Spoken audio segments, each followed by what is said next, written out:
চিকেনের এই ফ্রাই রেসিপিটি অবশ্যই কিন্তু একবার বাড়িতে ট্রাই করবে। আশা করছি বারবার কিন্তু এভাবেই তৈরি করতে হবে। যে ভালো না বাসে সেও কিন্তু এর প্রেমে পড়ে যাবে। বিভিন্ন রেস্টুরেন্টে তো কেএফসি স্টাইলে চিকেন ফ্রাই আমরা প্রত্যেকেই খেয়ে থাকি, কিন্তু আজ তৈরি করে দেখাবো একদম ঘরোয়া পদ্ধতিতে কেএফসি চিকেন। আশা করছি তোমাদের ভিডিওটা ভালো লাগবে। কেউ ভিডিওটা স্কিপ করো না, প্রথম থেকে শেষ পর্যন্ত ভিডিওটার সাথে থাকো। কেএফসি চিকেন তৈরি করার জন্য এখানে আমি লেগ পিসগুলো নিয়েছি, এভাবে কিন্তু ছোট ছোট করেই নিয়েছি। তোমরা তোমাদের পছন্দ মতো চিকেন দিয়েও করতে পারো। আর এখানে কিছু আছে উইংসের পিস, আমি দুরকম মিশিয়ে নিয়েছি। তোমরা চাইলে শুধুমাত্র এই লেগ দিয়েই করতে পারো। এবার এই লেগগুলোকে একটু কাট করে নেব, তাহলে ফ্রাইটা খুব ভালো হবে। এভাবে একটা চিকেনের লেগ নিয়ে এইভাবে চারিদিক থেকে একটু হালকা করে কাট করে নেব, যাতে করে ম্যারিনেশনের সময় মশলাগুলো খুব ভালোভাবে ঢোকে আর যখন ফ্রাই করব খুব ক্রিস্পি হবে। ঠিক এইভাবে লেগ পিসগুলো নিয়ে এইভাবে একটু মাঝে মাঝে কাট করে নেব। যদি মনে করো কাট করার দরকার নেই তাহলে করবে না, কিন্তু আমি বলবো এখানে কিন্তু কাট করে নিলে মশলাটা খুব ভালোভাবে এর মধ্যে ঢুকে যাবে। দেখো চিকেনের লেগগুলো কিন্তু এইভাবে একটু কাট করে নিয়েছি, সবকটাই এরকম একটু পাতলা পাতলা করে কিন্তু কাট করে নিয়েছি। এবার একটা ম্যারিনেশন শুরু করব। ম্যারিনেশনের জন্য কি কি লাগছে দেখে নিই। এখানে নিয়েছি গোলমরিচের গুঁড়ো, লবণ, আর আছে লাল লঙ্কার গুঁড়ো একটু কালারের জন্য। এখানে আছে আদা রসুনের পেস্ট, এখানে নিয়েছি সয়া সস, এখানে আছে চিলি সস, এখানে নিয়েছি একটু অরিগানো। এটা অপশনাল, যদি চাও দিতে পারো, না চাইলে দিতে হবে না। প্রথমেই দিয়ে দিচ্ছি এখানে লবণ, গোলমরিচের গুঁড়ো আর লাল লঙ্কার গুঁড়ো। তারপরে দিয়ে দিচ্ছি আদা রসুনের পেস্ট। তোমরা চাইলে এটা বেটেও দিতে পারো, আমি এখানে যে কেনা পেস্টটা হয় সেটাই দিচ্ছি। দিয়ে দিচ্ছি সয়া সস, চিলি সস, সবশেষে দিয়ে দিচ্ছি অরিগানো, দিয়ে মিক্স করে নিচ্ছি। খুব ভালোভাবে কিন্তু এই ম্যারিনেশনটা করতে হবে। মশলার সাথে কিন্তু চিকেনের লেগগুলো আর উইংসগুলো খুব ভালোভাবেই দেখো ম্যারিনেট করে নিয়েছি। এটা রেখে দিতে হবে 10 থেকে 15 মিনিট। এখানে একটা টিপস, যদি হাতে সময় বেশি থাকে তাহলে কিন্তু চিকেনটা এইভাবে ম্যারিনেট করে 8 থেকে 1 ঘন্টা ফ্রিজে রেখে দিতে পারো। আর যদি হাতে সময় কম থাকে তাহলে কিন্তু 10 থেকে 15 মিনিট এইভাবে বাইরে রেখে দিলেও চলবে। খুব ভালোভাবে কিন্তু ম্যারিনেশন হয়ে গেছে। এবার আমি এইভাবে রেখে দেবো 10 থেকে 15 মিনিট। চিকেনটা যতক্ষণ রেস্ট হবে ততক্ষণ কিন্তু এপাশে একটা বোল নিয়ে নিয়েছি। দেখো বোলের মধ্যে দিয়ে দিচ্ছি নর্মাল জল।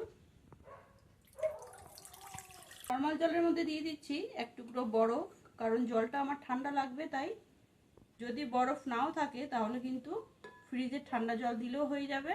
আর এপাশে একটা বলে নিয়েছি দেখো ময়দা। এই ময়দার মধ্যে এবার আমি দিয়ে দেবো একটু লঙ্কার গুঁড়ো। আমি এর মধ্যে দিয়ে দিচ্ছি একটু লাল লঙ্কার গুঁড়ো। তোমরা চাইলে এখানে গোলমরিচের গুঁড়োও দিতে পারো। এবার মিশিয়ে নিচ্ছি ময়দার সাথে এই লাল লঙ্কার গুঁড়োটা। এবার কিন্তু এখানে এই ম্যারিনেশন করা চিকেন এক পিস নিয়ে আমি প্রথমে একবার এই ময়দাতে কোট করব। দিয়ে দিচ্ছি ময়দার মধ্যে। এটা কিন্তু হালকা হাতেই প্রেস করে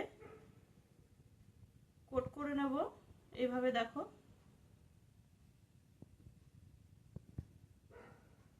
ময়দা দিয়ে কিন্তু খুব ডিপভাবে কোট করতে হবে। এভাবে হালকা হাতে কোট করে নিলাম। এবার এই চিকেনটা দিয়ে দেবো আমি বরফ জলে। খুব ভালোভাবে কিন্তু এপাশ ওপাশ করে চুবিয়ে নিচ্ছি। এবার তুলে কিন্তু আবারও ময়দার মধ্যে কোট করব। আর এবার যে কোটটা করব সেটা একটু চেপে চেপে কোট করব, এতে করে ক্রিস্পি চিকেনের যে লেয়ারটা আর ক্রিস্পি ভাবটা খুব ভালো আসবে। দেখো ঠিক এইভাবে মুঠো করে ধরে কিন্তু প্রেস করে করে ময়দাটাকে এর মধ্যে একদম আটকে দিতে হবে। দেখো খুব ভালোভাবে কিন্তু প্রেস করে আমি কোট করে নিচ্ছি ময়দা দিয়ে। আর খুব ভালোভাবে চাপা হয়ে গেলে এইভাবে ঝেড়ে গরম গরম তেলে ভেজে নিলেই কিন্তু রেডি হয়ে যাবে। কতটা ভালো লাগছে দেখো। এইভাবে কিন্তু আরেকটাও তৈরি করে নিচ্ছি। এখানে একটা উইংস নিয়েছি, সেটাই দেখাচ্ছি। সেম একইভাবে প্রথমে ময়দায় হালকা হাতে প্রেস করে সব পাশে ভালোভাবে লাগিয়ে নিয়ে ময়দা ঝেড়ে নিতে হবে, নিয়ে কিন্তু এই বরফ জলে দিয়ে দিতে হবে। বরফ জল থেকে তুলে নিয়ে সেম আবারও ময়দায় কোট করে নেব। এবার একটু চেপে চেপেই করব কোট। দেখো হাতের 5টা আঙুল দিয়ে কিন্তু একটু ভালোভাবে কোট করলেই কোটিংটা ভালো হবে। চলো এইভাবে সবকটা কোট করে নেব। আর তার আগে কিন্তু অবশ্যই তেলটা গরম করতে বসিয়ে দিতে হবে। কেএফসি চিকেনগুলো ডিপ ফ্রাই হবে, তাই কিন্তু এখানে একটু বেশি পরিমাণে তেল দিয়ে একটা প্যান গরম করতে বসিয়েছি। এবার হালকা হাতে তেলটা গরম হবে, আর খুব গরম তেলেই কিন্তু এই চিকেনগুলো ছেড়ে দিতে হবে। তো চলো তেলটা গরম হোক, ততক্ষণ আমি এগুলো ময়দায় কোট করে নিই। দেখো সবকটা চিকেন কিন্তু খুব সুন্দরভাবেই ডবল কোট করে নিয়েছি, কতটা সুন্দর লাগছে দেখতে। আর এখানে একটা টিপস দিই, আমি যে এখানে বরফ জলের মধ্যে কোট করলাম তার কারণ হচ্ছে যদি তোমরা নর্মাল জলে কোট করো তাহলে ময়দাটা ছেড়ে যেতে পারে, তাই অবশ্যই কিন্তু এখানে ঠান্ডা জলটাই ব্যবহার করবে। আর ময়দা এখানে 500 গ্রাম ময়দা নিয়েছিলাম, দেখো ঠিক এইটুখানি পড়ে আছে। চিকেনের পরিমাণটা বেশি হলে ময়দার পরিমাণটাও বেশি হবে। তো চলো এবার ডিপ ফ্রাই করে নিই। দেখো তেল কিন্তু খুব ভালোভাবে গরম হয়ে গেছে, এক এক করে এই চিকেনগুলো ছেড়ে দিচ্ছি।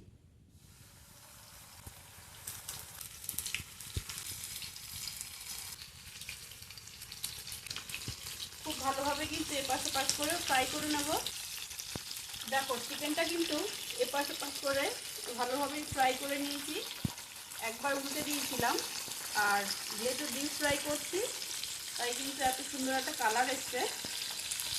আর একটু টাইম নিয়ে ভাজতে হবে, গ্যাসের ফ্লেমটা মিডিয়াম রেখেই কিন্তু এইভাবে ঘুরিয়ে ঘুরিয়ে ভেজে নিতে হবে।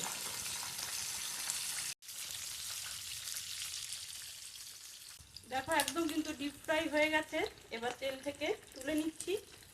এইভাবে একটা ছাঁকনি নিয়ে নিয়েছি যাতে এক্সট্রা তেলটা পড়ে যায়।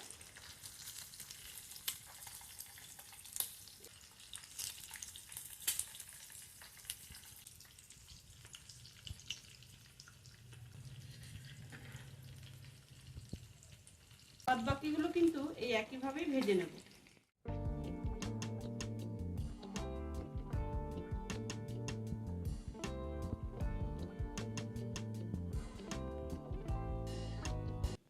দেখতেই পেলে খুব সহজেই কিন্তু একদম রেস্টুরেন্ট স্টাইলে তৈরি হয়ে গেল ঘরেই কেএফসি চিকেন।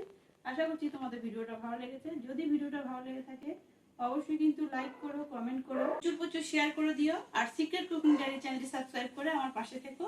দেখা হচ্ছে এরকমই মজাদার নিত্য নতুন রেসিপির সাথে নেক্সট ভিডিওতে। ততক্ষণ ভালো থেকো, সুস্থ